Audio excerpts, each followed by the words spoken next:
अगर कोई पूछता है मेटा फॉस्फोरिक एसिड की बेसिसिटी बताइए, तो आप बेसिसिटी बताएंगे मेटा फॉस्फोरिक एसिड की कितनी, 3।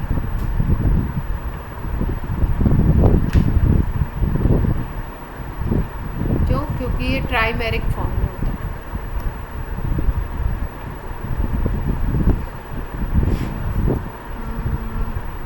इम्पॉर्टेंट इंफॉर्मेशन अबाउट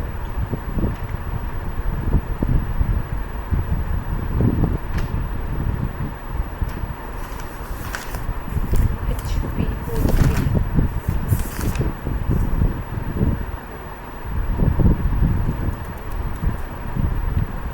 नहीं, देखो बता रही हूँ, यही पॉइंट बताने का। 3 तरीके के इसमें स्ट्रक्चर हैं। मैंने स्ट्रक्चर बताए क्या? अच्छा, इसमें स्ट्रक्चर नहीं। देखो जैसे यहाँ पे दिया है ना HPO3 होल थ्राइस दिया, तो इसमें देखो, इसमें बोल रहा है 3 POH बॉन्ड है, 3 PO बॉन्ड है और 3 POP बॉन्ड है। तो ये कैसे बन रहा है ये देखते हैं। HPO3 के 2 तरीके के स्ट्रक्चर हैं।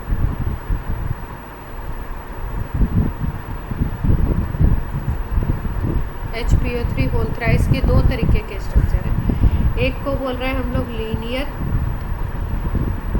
पॉली मेटा फॉस्फोरिक एसिड,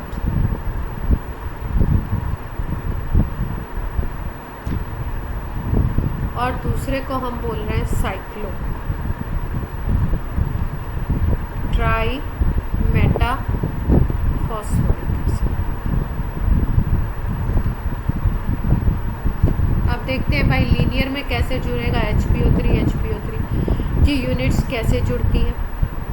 इसको ट्राई मेटा फॉस्फोरिक एसिड बोल रहे हैं, और यहाँ पे हमने वर्ड यूज़ कर दिया पॉली अगर वर्ड यूज़ कर दिया तो इसका मतलब हो गया कि HPO3 होल N है, और यहाँ पे अगर हमने यूज़ कर दिया आपका HPO3 होल थ्राइस, तो इसका मतलब 3 मॉलिक्यूल्स अटैच हो। ये HPO3 की बात हो रही है, इनके पॉलीमेरिक फॉर्म्स की। तो एक ऐसा है जिसमें 3 अटैच्ड हैं, और वो इस तरीके से cyclo tri methyl try Meta phosphoric acid के फॉर्म में ये अटैच होता है, ये होता है अब। और दूसरा होता है आपका लीनियर वाला, ठीक है। तो लीनियर की अगर आप बात करेंगे तो लीनियर देखो कैसे अटैच होता है। अगर लीनियर की बात करें तो लीनियर की बॉन्डिंग कुछ इस तरह की।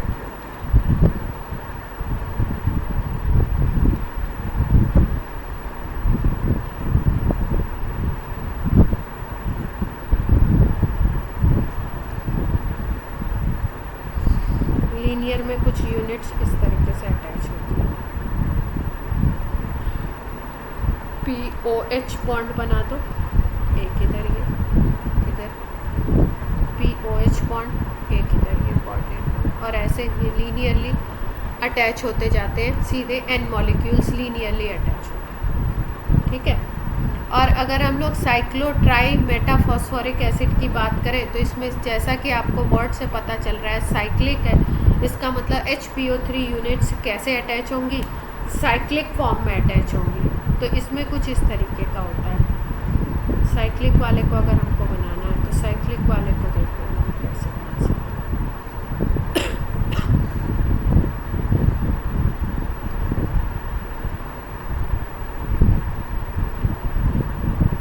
साइक्लिक अगर हमें बनाना है तो हम क्या करें, 3 फॉस्फोरस को ऐसे अटैच करा दें, फिर उसके बाद इनको O से अटैच करा दो,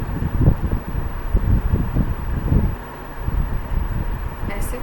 अब अगर ये देखो तो बेंजीन टाइप का कुछ दिख रहा है, 6 एटम्स दिखाई दे रहे हैं, जिसमें से 3 आपने P को ले लिया और 3 किसको ले लिया, ऑक्सीजन को ले लिया।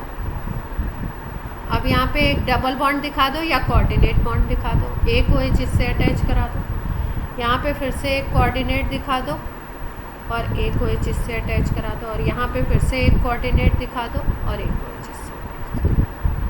तो अगर इसको हम देख रहे हैं cyclo try Meta phosphoric acid को, तो इसमें OH 1 मॉलिक्यूल में कितने OH दिखाई दे रहे हैं आप? 3 दिखाई दे रहे हैं। तो इस स्ट्रक्चर के अकॉर्डिंग इसकी बेसिसिटी कितनी हो जाएगी? 3 हो जाएगी। ठीक है। और अगर आप पॉली वाले को देखोगे तो पॉली वाले में आप बेसिसिटी डिफाइन कर सकते हो क्या?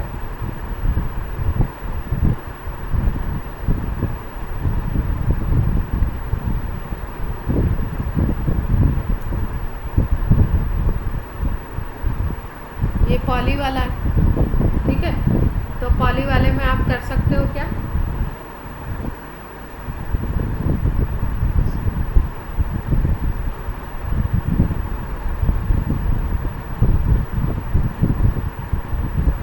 पॉली वाले में 3 कैसे हुई?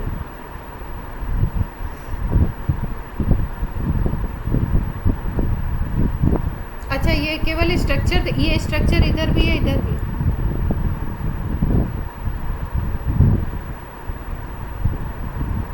हाँ, चेन है, N है ना, देखो।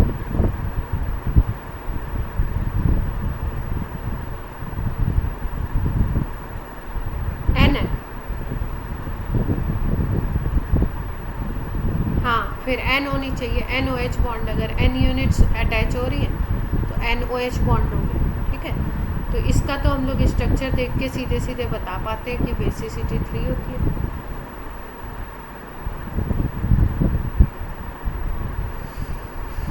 ये तो वही डिस्प्रपोर्शनेशन रिएक्शन है। फिर उसके बाद क्या बता रहे हैं? Acids which contain pH bond have strong reducing property. देखो, pH बॉन्ड अगर किसी एसिड में है तो उसमें स्ट्रॉन्ग रिड्यूसिंग प्रॉपर्टी क्यों होती है? क्योंकि ये जो H है वो रिलीज़ हो जाता है जल्दी से, और H जैसे ही रिलीज़ होगा क्या करेगा? किसी का रिडक्शन कर देगा। रिडक्शन के लिए क्या चाहिए? हाइड्रोजन ऐड होना चाहिए। ठीक है। तो देखो किस के बारे में बता रहे हैं? Hypophosphorous acid is a good reducing agent as it contains 2 pH bonds and reduces AgNO3 to metallic silver. AgNO3 को किस में कन्वर्ट करता है? ये आपका किस में कन्वर्ट कर देता है? Metallic silver. तो हाइपोफॉस्फोरस एसिड H3PO4, हाइपो क्यों लिखा है इसको? ऑर्थो लिखना था, ऑर्थो फॉस्फोरस बोलते हैं इसको, H3PO4। H3PO4 का अगर स्ट्रक्चर देखो तो किस तरीके का होता है? 2 H होते हैं, 2 H होते हैं। H3PO4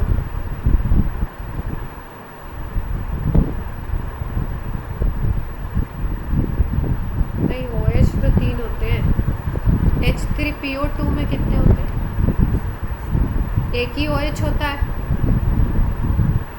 हाँ, और 2 pH बॉन्ड होते हैं। ये 2 pH बॉन्ड की बात कर रहे हैं।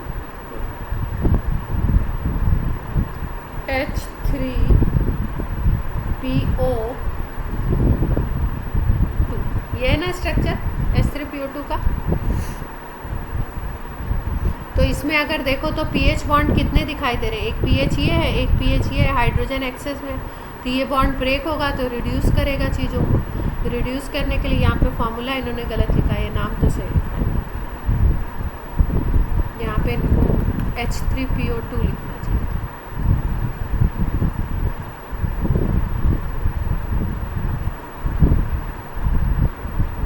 H3PO2 से रिएक्शन होगा, इसमें होते हैं 2 pH बॉन्ड, और ये AgNO3 को किस में कन्वर्ट कर देगा? Ag में। यहाँ पे +1 था ऑक्सीडेशन नंबर, यहाँ पे क्या हो जाएगा? 0। तो रिडक्शन हो गया, रिड्यूसिंग एजेंट की तरह ये काम कर रहा है। क्लियर है बात?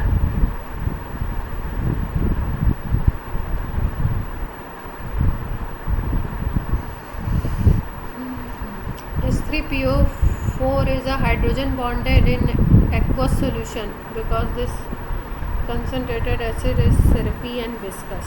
ठीक है। इसमें विस्कोसिटी क्यों आ जाती है? अगर कंसनट्रेटेड इसको करते हैं तो विस्कस क्यों हो जाता है? ठीक है। थिक क्यों हो जाता है?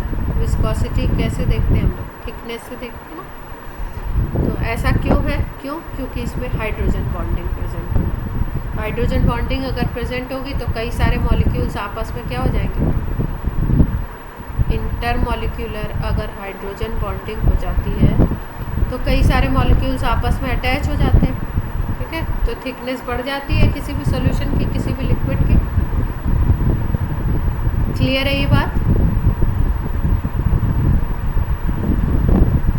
अब देखो H3PO4 को अगर बहुत जेंटल हीट करते हैं तो H4P2O7 बनाता है, लेकिन अगर इसकी स्ट्रॉन्ग हीटिंग कर दे फर्दर तो ये HPO3N बना देता है। लेकिन इसका मतलब मेटाफॉस्फेट।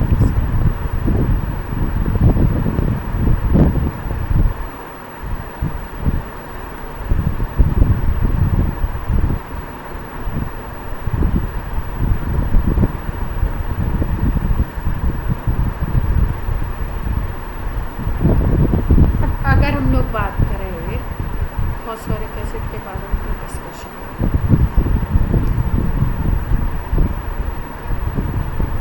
एनसीईआरटी में पूरी नाइट्रोजन फैमिली को एक बार रीडिंग लगा के रीड करके देख लीजिएगा। कोई टॉपिक तो नहीं छूट गया है, कोई ऐसी चीज़ जो छूट गई हो। एनसीईआरटी का कुछ भी नहीं छूटना चाहिए, ठीक है। एक बार मैं भी देख लूँ। अब हम लोग स्टार्ट कर रहे हैं ऑक्सीजन पर। ऑक्सीजन फैमिली में सबसे पहले कौन सी फैमिली है मॉडर्न? अगर long form of periodic table बोले तो 16 ग्रुप है ऑक्सीजन फैमिली। कौन कौन से एलिमेंट होते हैं? Oxygen, sulphur, selenium, tellurium, polonium. ये जो सबसे नीचे वाला पोलोनियम होता है ये होता है रेडियो एक्टिव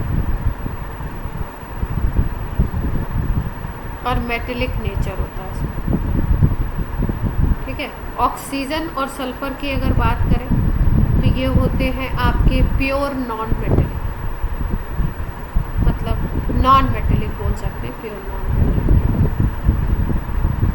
नॉन मेटेलिक होते हैं। और सिलीनियम और टेल्यूरियम में कुछ मेटेलिक कैरेक्टर भी होते हैं और कुछ नॉन मेटेलिक कैरेक्टर भी होते हैं, तो इसलिए इनको हम मेटेलॉइड भी बोल सकते हैं, ठीक है। इतनी बात सबको क्लियर है? इसमें कुछ था भी नहीं खास। अगर हम आउटर शेल कॉन्फ़िगरेशन की बात करें ऑक्सीजन फैमिली की, तो आउटर शेल कॉन्फ़िगरेशन क्या होता है इनका? NH2 NP2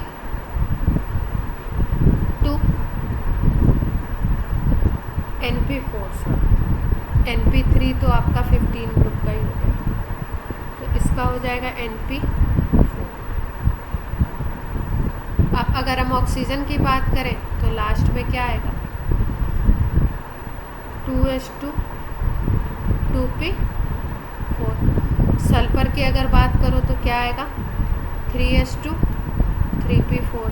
सिलीनियम की 4H2 4P4। इस तरीके से आगे बढ़ते जाएंगे। 5H2 5P4 और पोलोनियम में आ जाएगा, टेल्यूरियम में आ जाएगा आपका, ये हो गया 6H2 6। लास्ट में कितने हैं आपके? 4 इलेक्ट्रॉन। अगर हुंस रूल के अकॉर्डिंग इसको देखो तो आप कैसे लिख सकते हो, कैसे बना सकते हो? S में तो 2 बना दिया, P में 3 होते हैं आपके, PX PY PZ, तो इसमें आप इसमें 2 भर दिया आपने। इसको ऐसे भी लिख सकते हैं PX2 PY1 PZ। क्लियर है बात?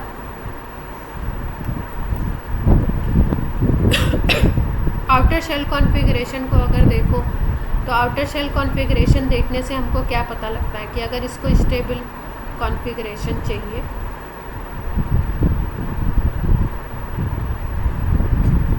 तो इसको आइडियली क्या करना चाहिए?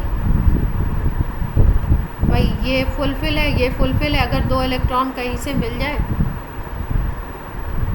गेन ऑफ 2 इलेक्ट्रॉन अगर ये कर ले तो इसका सिस्टम कैसा हो जाएगा? स्टेबल हो जाएगा। इसका मतलब अगर ये NH2 NP6 कर दे तो क्या बन जाएगा? स्टेबल कॉन्फ़िगरेशन बन जाएगा। ये नोबल गैस का कॉन्फ़िगरेशन।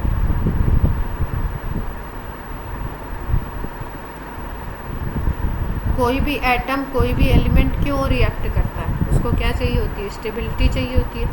वो अपने आउटर शेल में क्या करना चाहता है, 8 इलेक्ट्रॉन कंप्लीट करना चाहता है। क्लियर?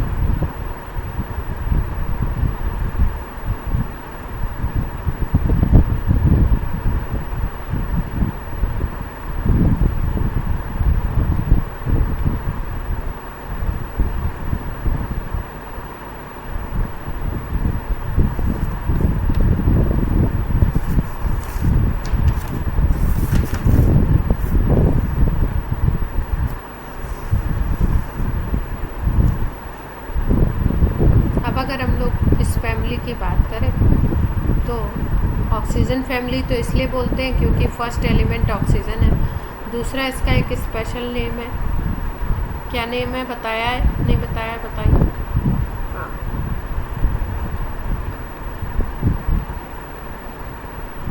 ये इसलिए बोलते हैं क्योंकि ये ओर फॉर्मिंग होते हैं। ज़्यादातर ओर्स जो हैं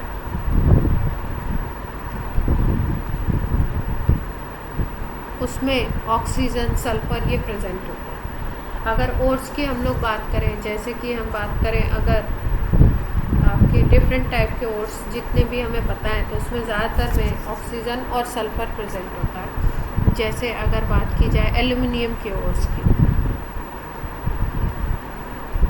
तो एल्युमिनियम के ओर्स में आता है Al2O3 .2H2, एक आता है Al2O3। ठीक है, तो देखो इसमें ऑक्सीजन प्रेजेंट है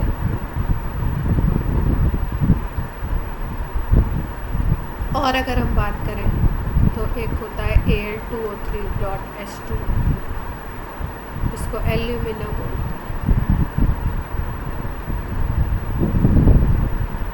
और भी अगर बात की जाए, जैसे हाँ, जैसे कॉपर पायराइट बोलो, तो कॉपर पायराइट का फॉर्मूला होता है CuFeS2। इसमें आपका अगर हम देखें तो क्या है, सल्फ़र है, तो ये भी हो गया। और आप क्या बता रहे थे अभी, एक होता है एप्सोमाइट जिसको बोल रहे थे, एप्सम सॉल्ट, ये मैग्नीशियम का और होता है MgSO4.7H2। ठीक है, जिप्सम अगर हम बोले, एस ब्लॉक में हमने पढ़ा था इसको, एस ब्लॉक में पढ़ा था जिप्सम, फॉर्मूला होता है CaSO, कैल्शियम का और है CaSO4.2H2। तो इसमें भी कौन प्रेजेंट है, सल्फर भी प्रेजेंट है, ऑक्सीजन भी प्रेजेंट है। अगर हम लोग बात करें, एक होता है और गैलेना,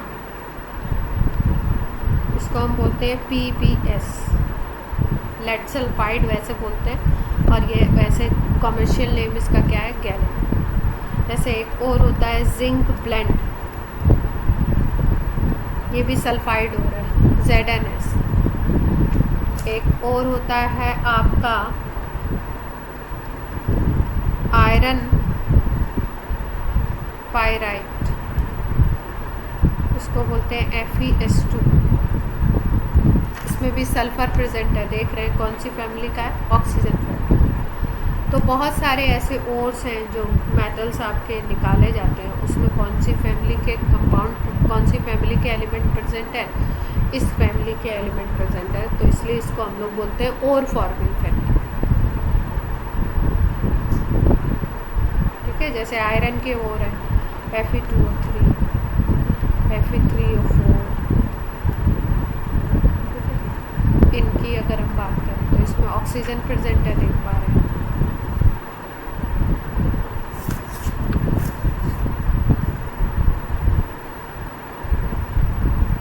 अब अगर हम लोग बात करें ऑक्सीडेशन नंबर, ऑक्सीडेशन नंबर कौन कौन कितनी कितनी शो करता है। इस ग्रुप के जितने एलिमेंट हैं, इसकी मैक्सिमम ऑक्सीडेशन नंबर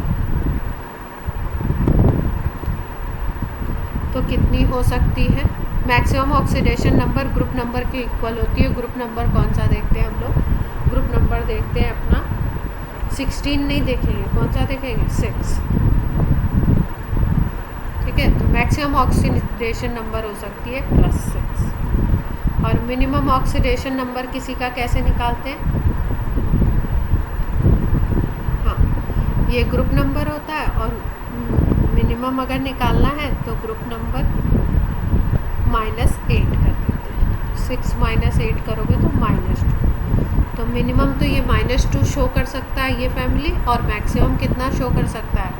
+6। इसके बीच के भी प्रेजेंट होते हैं। तो अगर हम केवल ऑक्सीजन की बात करें तो ऑक्सीजन में अलग अलग तरीके के ऑक्सीडेशन नंबर हमको देखने को मिलते हैं। -2, -1, +1, +2। ठीक है, पॉजिटिव भी शो करता है। जैसे -2 की अगर बात करो तो जितने ऑक्साइड्स होगा उसमें -2 होगा, मतलब डबल बॉन्ड O अगर होगा तो वहाँ पे क्या होगा? जैसे CaO हो गया, MgO हो गया, तो इसमें क्या होगा? ऑक्साइड्स में -2। ऑक्सीजन की -1 होती है कहीं भी अगर परऑक्साइड बॉन्ड बना रहा है, ये परऑक्साइड है, तो वहाँ पे -2 होती है। उसको डिनोट करते हैं इस तरीके से O2 -2। इसमें क्या होता है? O single bond O। अगर ये बॉन्ड अगर किसी कंपाउंड में दिख रहा है तो वहाँ पे ऑक्सीजन पे ऑक्सीडेशन नंबर कितना होगा? -1। +1 देखिए, +1 ऑक्सीजन जो है किसी किसी के साथ सुपर ऑक्साइड बनाता है, किसी किसी के साथ एक और ऑक्साइड, क्या बोलते हैं इसको? एक को सुपर ऑक्साइड बोलते हैं, एक को कुछ और नाम देते थे ना, बताइए। हाँ, 2 तरीके के नाम थे, एक सुपर ऑक्साइड था, एक और था, एस ब्लॉक में पढ़ा था हमने। जैसे OF2 है और एक है O2F2। ठीक है, OF2 की अगर बात करो तो आपको पता है कि फ्लोरीन हाईली इलेक्ट्रोनेगेटिव एलिमेंट है और फ्लोरीन अपने किसी भी कंपाउंड में हमेशा -1 शो करता है। तो यहाँ पे ऑक्सीजन की +2 हो जाएगी क्या? फ्लोरीन की -2 हो गई टोटल, तो इसकी +2 हो गई। अगर O2F2 में हम देखें तो O2F2 में कितनी हो जाएगी? यहाँ पे आ जाएगी +1। इसी तरीके से अगर KO2 की बात करो तो KO2 में इसकी +1 है, तो इसकी कितनी हो जाएगी? KO2 में -1/। ठीक है, तो इस तरीके के भी ऑक्सीडेशन नंबर मेजर वे में ये दिए हुए हैं, लेकिन ये देखिए KO2 में ये भी शो है।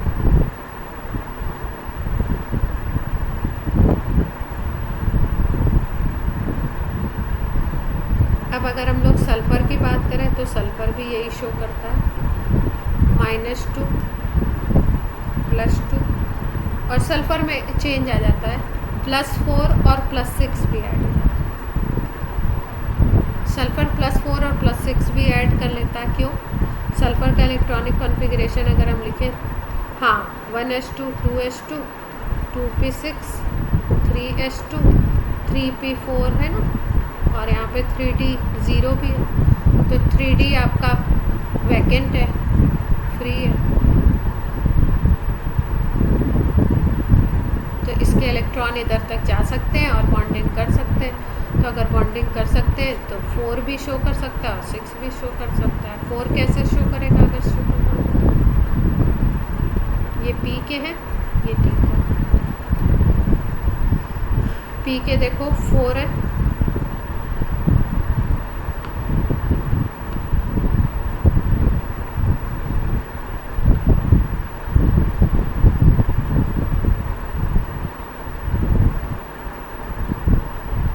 और D के 0 है। ये 3s2 के हैं 2। अब अगर इस कॉन्फ़िगरेशन को देखो तो इस कॉन्फ़िगरेशन के अकॉर्डिंग 2 अनपेयर्ड है, तो आपकी बॉन्डिंग कितनी शो होनी चाहिए? 2 शो होनी चाहिए। 2 इलेक्ट्रॉन और आ सकते हैं इसके पास, ठीक है, बॉन्ड बनाने के लिए। लेकिन अगर आप इसको एक्साइट कर दो, इसको एक को इधर कर दो, तो अब देखो आप कितने हो जाएंगे।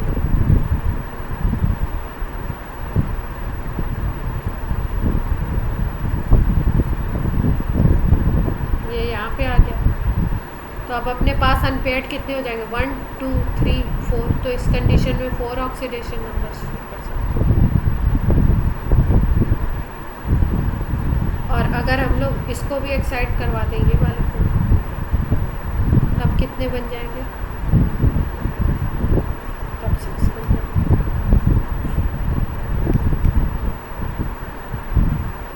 इसमें भी एक हो गया, इसमें भी, ये 3 तो हो ही गए, 5 और ये 6।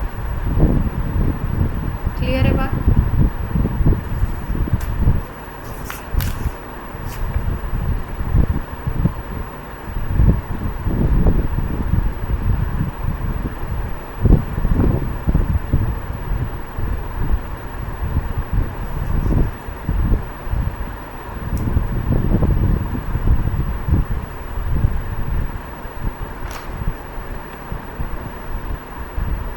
नेक्स्ट एलिमेंट की बात करते हैं, सिलीनियम और कौन सा है, टेलुरियम। सिलीनियम और टेलुरियम की अगर हम बात करें तो इसकी ऑक्सीडेशन नंबर होती है -2, इसकी सिलीनियम की केवल अगर हम देखें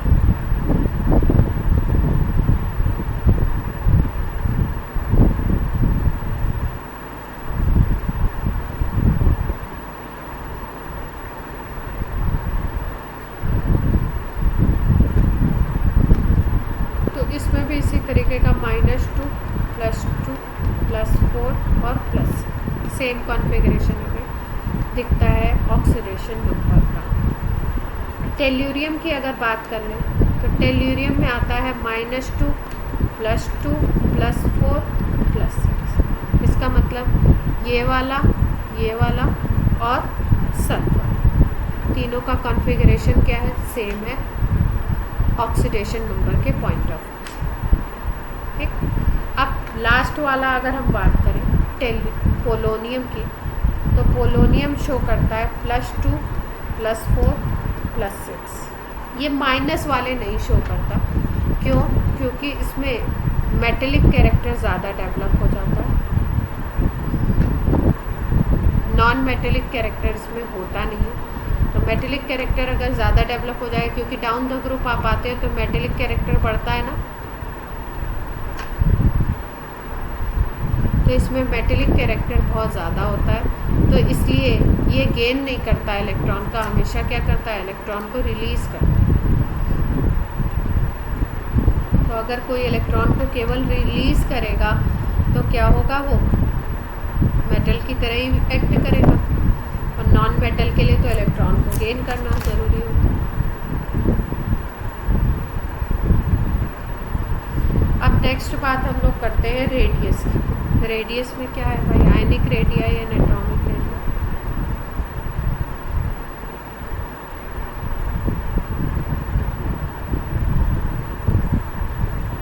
अगर रेडियस की बात करो तो रेडियस का रेगुलर ट्रेंड होता है टॉप टू बॉटम। रेडियस क्या होगी, इंक्रीज और डिक्रीज, इंक्रीज हो जाएगी। क्या रीज़न है, शेल इंक्रीज कर रहे हैं, शेल नंबर इंक्रीज कर रहे हैं, धीरे धीरे नीचे जाते जा रहे हैं तो शेल नंबर इंक्रीज कर रहा है। ऑक्सीजन में आपके 2 शेल थे, फिर उसके बाद आपका सल्फर में 3 हो गया, फिर सिलीनियम में 4 हो गए। इस तरीके से एक एक करके इंक्रीज करता जाएगा, शेल नंबर इंक्रीज करेगा, रेडियस क्या करेगी, इंक्रीज करेगी। लेकिन ऑक्सीजन की अगर रेडियस हम लोग बोलें तो ऑक्सीजन की रेडियस क्या होती है, छोटी होती है सबसे ज़्यादा, इन सब में कंपैरेटिवली थोड़ी ज़्यादा छोटी। अब एटॉमिक रेडियस में अगर हम लोग 15 से अगर इसको कंपेयर करें,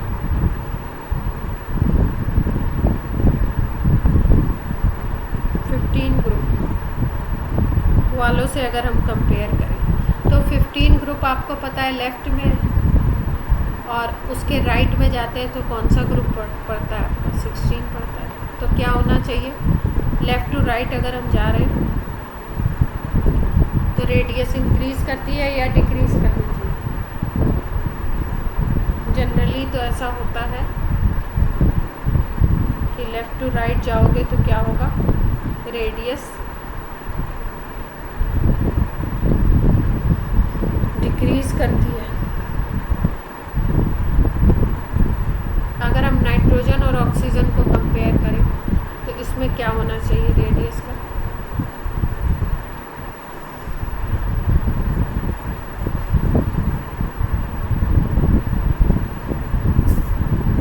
नाइट्रोजन और ऑक्सीजन को अगर कंपेयर करो तो रेडियस क्या होनी चाहिए,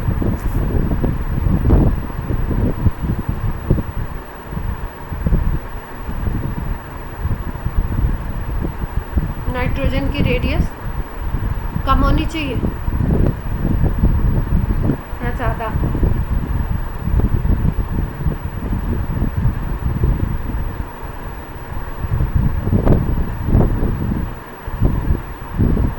हाँ तो वही तो पूछ रही हो, किसकी ज़्यादा होगी किसकी कम होगी।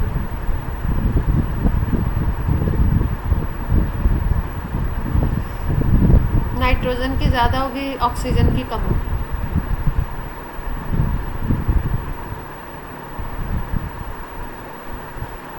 अब अगर हम लोग बात करें, दूसरा टॉपिक है आपका आयनाइजेशन एनर्जी।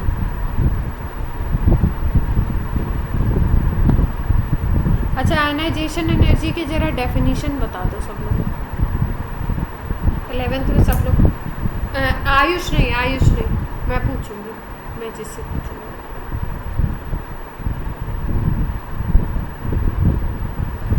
मैं जिससे पूछूंगी वही बोलेगा। अभी पहले बताएंगे कौन? मीत बताएंगे पहले।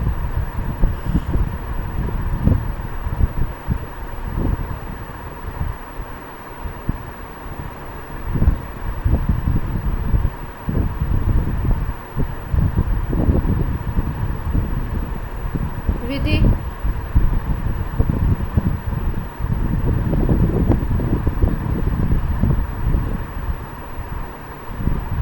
विधि आप सुन पा रहे हैं मुझे? हाँ, आयनाइजेशन एनर्जी क्या होता है, सुना है?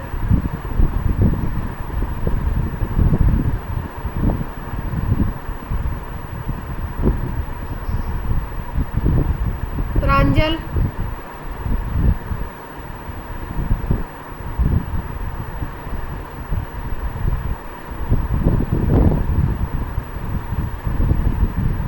प्रांजल,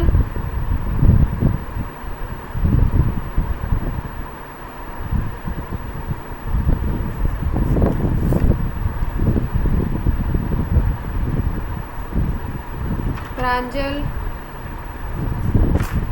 प्रांजल है नहीं क्लास। आप लोग भी ऐसा करते हो क्या कि क्लास ऑन करके सो जाओ?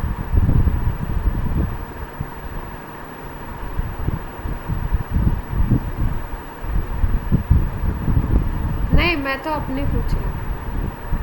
मेरी क्लास में ऐसा करते हो क्या कि आज तो नींद आ रही है पर मैडम डांटेंगी नहीं, अटेंड करेंगे तो ऐसा करते हैं कि क्लास ऑन करके छोड़ देते हैं।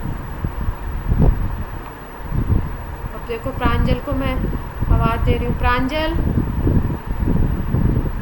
कहाँ हो तुम? कहाँ सो रहे हो? आवाज़ क्या हैंग हो रहा है? अच्छा, और अभी आवाज़ आ रही है? अटक के आ रही? अच्छा, मैं एक कपिल शर्मा का एक जोक सुना दूँ आप लोगों को?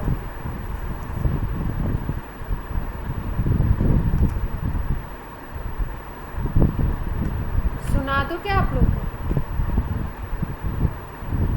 सुना हुआ है आप लोगों को? लो, अब मेरा वाला भी प्रांजल के इन्फ्लुएंस में आ गया।